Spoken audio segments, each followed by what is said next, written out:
Greetings, good people. We have this question.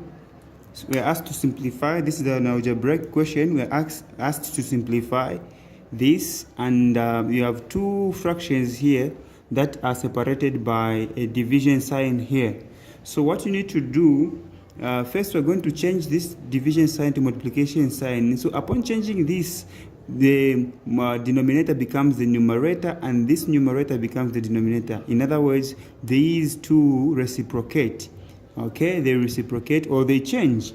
So what we're going to do, we're going to maintain this side, which will be 3x to the power 2y over 8xy to the power 3 multiplied by 4y to the power 4 over 9x to the power 3.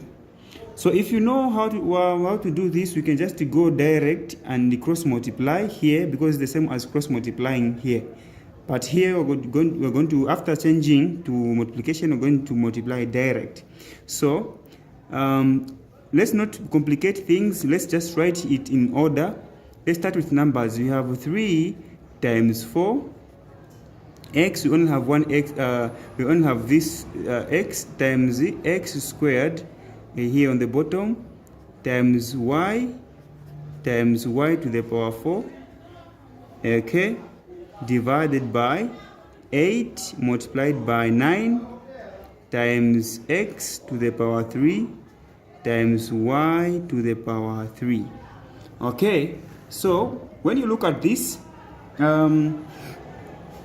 we can now reduce 4 into 4, it goes there one time, 4 into 8 2 times, 3 into 3 1, 3 into 9 3 times. So we have 6 here. We can multiply 3 times 2, which is giving us 6.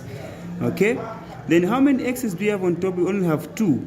Down we have 3. So these 2 and this will cancel and down we remain with 1x. Okay, then in terms of y, on top here we have 5 y's because of this 4 plus 1 here to be 5. Then down we have 3. So when we cancel 3 y's down here and the 3 y's here on top, we remain with 2 y. So on top here we have y squared over 2 times 3, 6 x. And this is the answer, 6. Y squared over 6x. That's the answer. Thank you so much.